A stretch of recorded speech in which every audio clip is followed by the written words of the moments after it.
All right, timing belt time. I read a little bit of the Bentley. We got to take this mount off. But down here, we got to get the accessory belt off, take the tension out, remove the pulley from the crank, and then we can get behind all of this and get to the timing stuff. That looks pretty much it. It doesn't actually look too bad, so let's give it a go. So that upper timing cover came off nice and easy. Again, I've done VR6s. It's all RTV and just a total mess to get to, but that was a couple clips and boom, here we are. So the first thing to do, at least what the Bentley says, is line it all up to top dead center. Here on the crank pulley, you got a mark, or I should say, looks like a marker. There's a little hash mark on it in the back, and it'll line up to this hash mark or this marker line right there. So we know we're at top dead center here. And then just to check, I looked at the crank pulley and you got a mark there, which lines up with that. So everything is in time and at top dead center. First inspection, that's pretty crusty, that old tensioner wheel there. Anyway, let's just keep going.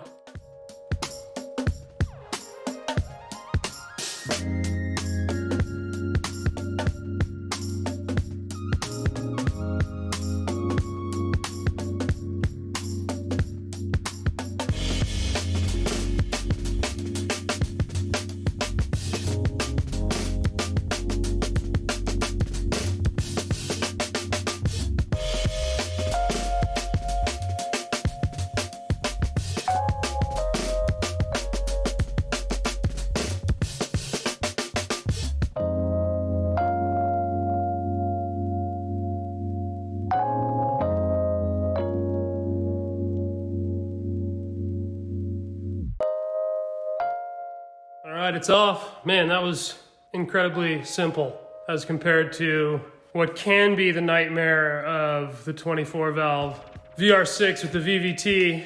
This was extremely straightforward. I always like to look at this. Got new roller here. This is part of the tensioning system. It holds the tension against the belt along with the actual tensioner. So here's this old crusty one and then the nice fresh new one. Now the timing belt, I mean, this engine has 187,000 miles on it. I have to assume the timing belt's been done at some point. I really don't notice anything about this timing belt other than it just feels a little bit dry, or drier than this one does. But I mean, I can't find any cracks. I can't really find anything that worries me with that. The new one's blue. Sweet. And then I think the tensioners are spring loaded. This piece right here is what holds the tension against this roller. And you can see there's a pin holding this tensioner in. So we'll be able to install it. And once everything's in, we can pull this pin out, which this little piston will expand and put tension against the timing belt. So at a standstill with the timing, I was waiting to hear from some people on if I should replace this crankshaft seal. Just because it's not leaking, I'm like, I don't want to mess with it if it's not leaking. But the other side of me is like, well, we're this far in, so should we do it? So far, the consensus is just leave it alone, so we'll probably do that. But while I was waiting on an answer from people, I spent the time taking all of this secondary air injection out. Just a total rat's nest of vacuum hoses and lines and fittings. Excited to have all of this out of there, which leaves the block looking much cleaner, much tidier. There is the little tiny 034 block off plate, and then there's a bunch of rerouting of vacuum lines and capping hoses and all sorts of stuff that I still have to do. But I'm at a standstill here too because the elbow that runs out of the oil cooler just snapped right off when I was trying to take it off because it's so old and crispy. So we'll have to replace that. This engine so far has seemed simpler to work on than the VR6s I've worked on, and I'm happy. I'm happy to be learning about it. Again, I've never worked on this engine at all. I know nothing about it whatsoever. It's cool to learn a new engine and have a better idea about these cars. And anyway, got to order some more parts and we'll keep at it. The next day. All right, day 2 of the engine stuff.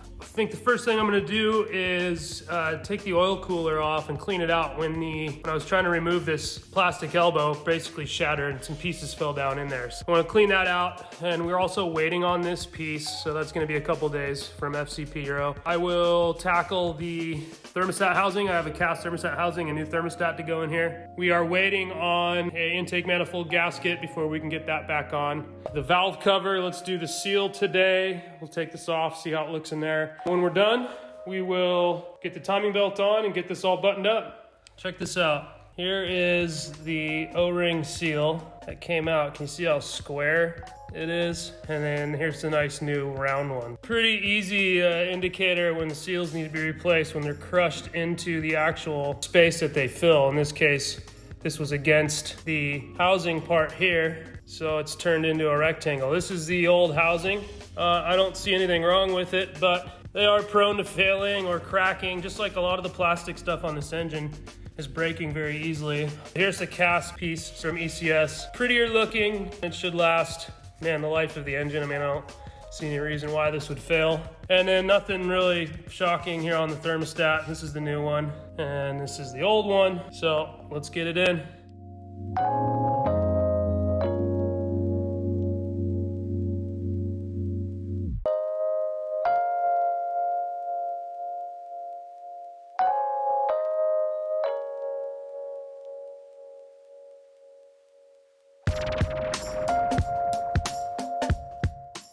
Oil filter housing and oil cooler are off. This is why I wanted to take it off, because there were these little pieces of the elbow in there. So I'm glad I took that off. There was even a piece on the top side. This is the side that mates up to the oil filter housing. And there's a piece right here from that elbow. So it's a good thing we took it off. And this seal, I had to use a razor blade just to get this off. And I mean, listen, it's hard as a rock. We're gonna have to replace that. And then this is the gasket that is against the block where it mates up the oil filter housing to the block. We're gonna have to get another one of these. I don't think this was ever taken off. So we'll just clean up that mating surface there. I got a little rubber plug. Oh, pro tip, you guys can find these on Amazon. Multi-sized packs of, you know, whatever, 50 or 100. And you can use these. I used them for powder coating, and then now they've come in really handy for plugging different orifices that leak fluid while you're working on the car, or maybe if you're power washing it and you don't want to get water in somewhere. So I just plugged this hole because there was oil leaking out of here. What is this? Oh, there you go. Somebody probably lost that at one point. We found it. All right, old water pump out. As I suspected, plastic impeller. This is the new one with the metal impeller. These can break and shoot stuff all inside your engine, and that's not a good time. Happy to have this one, and then again, more seals where this thing's completely squared off, and this one's nice, fresh and round.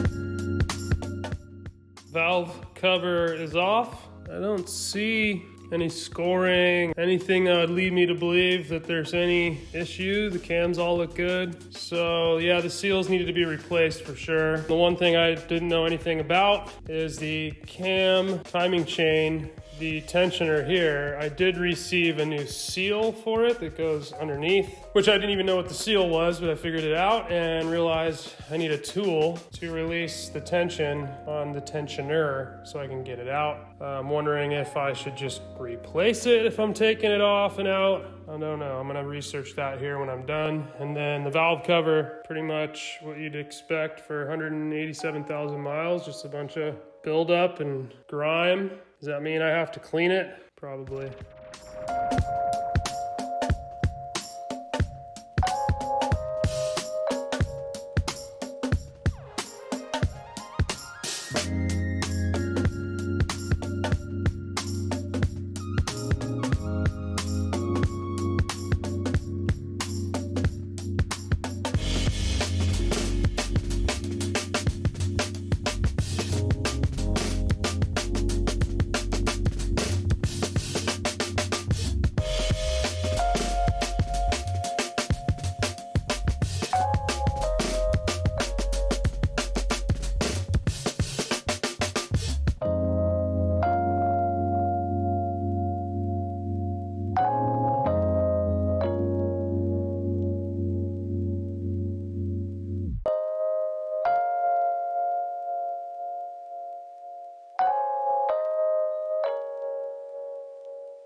Timing's all done. Got the accessories all belted up. Sorry, I stopped filming because I kept messing with the timing to make sure it was right over and over. And the pulley here, there's like a little bit of play, and I didn't have it bolted on so that I could see behind it to see the gear to make sure it was lined up, and it just was a bunch of fiddly stuff. So I didn't film it all, but it's all timed. Everything lines up, everything's bolted up. So this side is done and ready to go. So when I was taking the downpipe off, one of the studs came out. I don't know, they're just old and I'm gonna replace them. Let's get that done.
Nice and fresh will make that install much easier. So I think from here, I'm still waiting on some parts to finish up the whole engine. So, all right guys, that's it for all the engine service related things that we needed to do. What I did find is that the turbo, the old KO3, has a lot of shaft play. So I found a kit online for like $100 to rebuild it. So we're gonna do that before the engine is actually done and put back in the car. And then the next episode is going to be me attempting to weld up some holes that are in the engine bay and weld up the C-notch in the frame. So once again, I really appreciate everybody tuning in. I'm glad you guys are enjoying the series, and I'll see you on the next one.